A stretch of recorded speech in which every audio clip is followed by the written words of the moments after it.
I'm Dave Hall. I'm a child psychiatrist. Our host organization was the Gaza Community Mental Health Program, led by Dr. Iyad Siraj, a child psychiatrist, a Palestinian child psychiatrist trained in Britain, who we first met in 1993 when WPSR under Jerry Haynes first invited us there.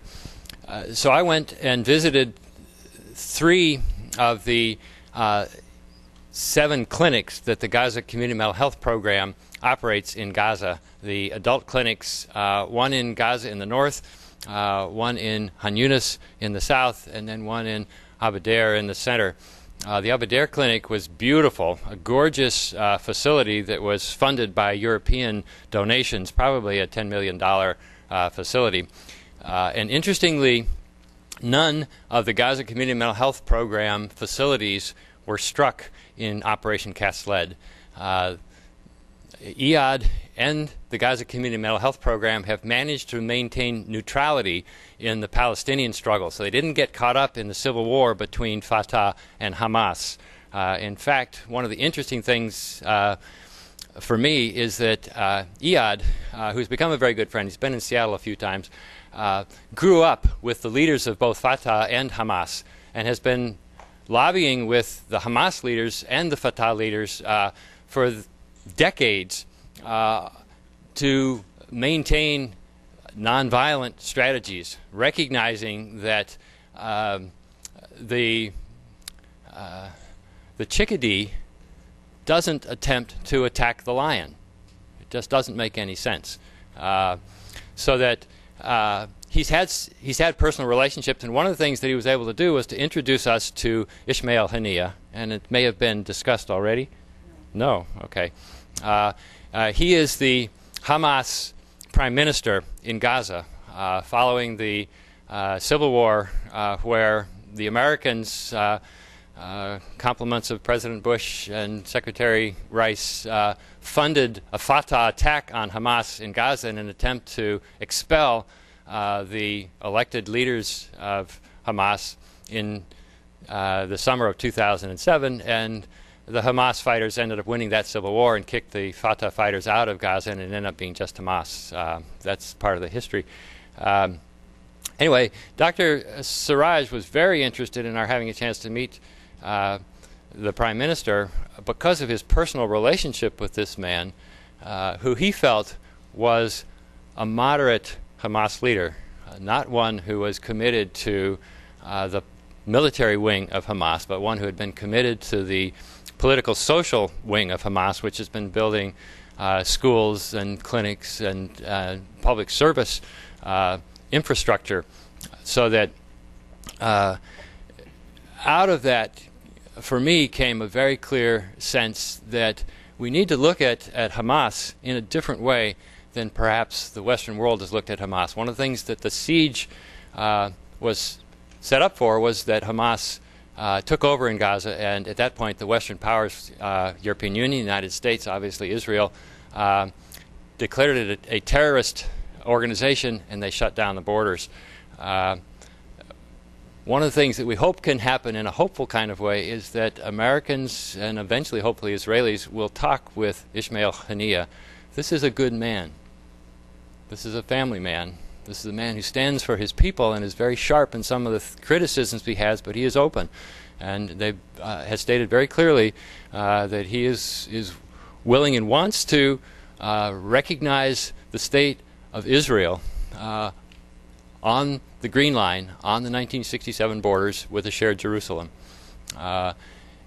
Whether that's still on the table at this stage in the game is really a question, and that's a political discussion that's beyond us for tonight. But there is, I believe, a reason for us to engage Hamas in conversation. Hopefully President Obama meant it when he said that he was willing to talk to anybody. These are good folks to at least attempt a conversation with. The folks in Gaza, the folks that I met clinically and socially in Gaza, are hugely traumatized. One of the things that I have claimed here in the United States is that PTSD is a major contributor to mental health problems in the United States, post-traumatic stress disorder. There's an enormous amount of trauma within our own community that complicates mental health issues greatly. It's often a chameleon for any number of other ways in which it presents, but for mental health folks in this country who don't pay attention to the trauma that we in this culture experience, miss many of the opportunities to help people genuinely heal. Well, they don't believe in PTSD in Gaza. They say there's nothing post about it. It's ongoing, continuous trauma. It's chronic, continuous trauma, which they describe as polytrauma. And if you look at the history, it just keeps going back and back and back and back.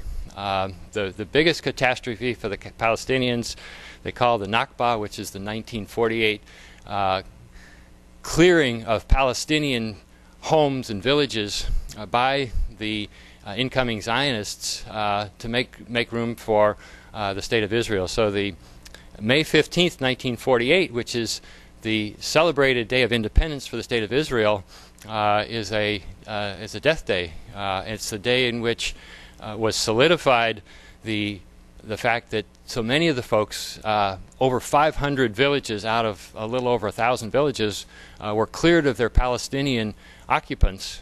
Over 400 of those villages eventually were razed, and Israeli kibbutzim and Tel Aviv University and other Israeli constructions came up over those sites, so that you have this history of the refugee camps. Bob showed you Jabalia, which is the largest of those camps. There's 8 of those camps in Gaza.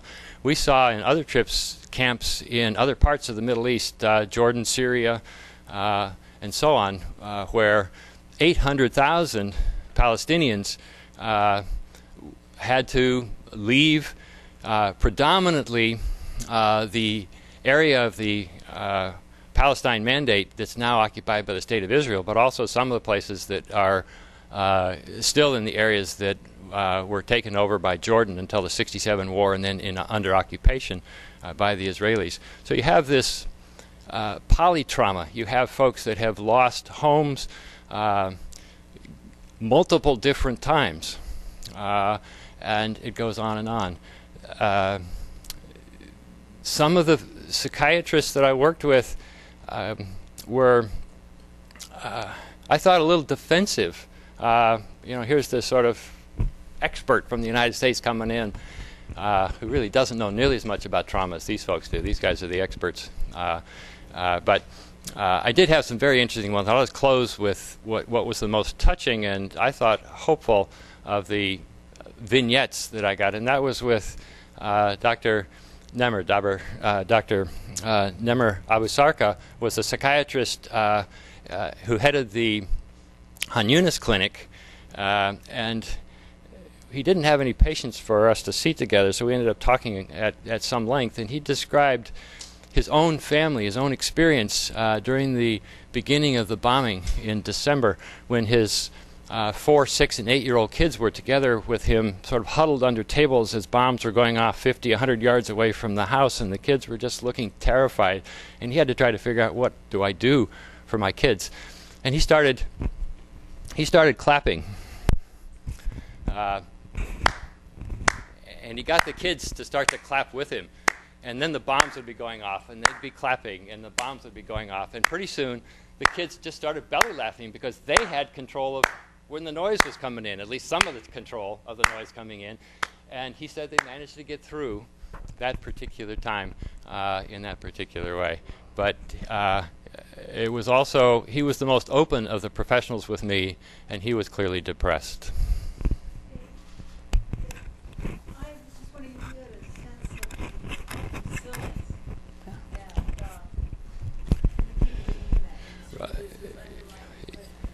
In some ways, yeah, she's asking about resilience.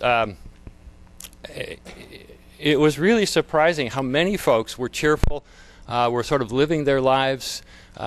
We didn't see the checkpoints, the sort of the way the interventions like there are in the West Bank, where you keep running into the Israelis all the time. This place is an open-air prison, but it's pretty big. It's 25 miles long and 8 miles wide, and you can run around in there for a long time without running into any obvious evidence other than some of the destruction and the poverty and the unemployment and so on. But there's not the obvious sort of things, and people are living their lives.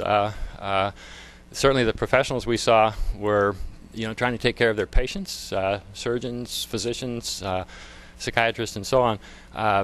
But you scratch the surface, and it was really harsh. I did a seminar with folks that were training for their psychiatry certificate, and there were a number of women and a few men.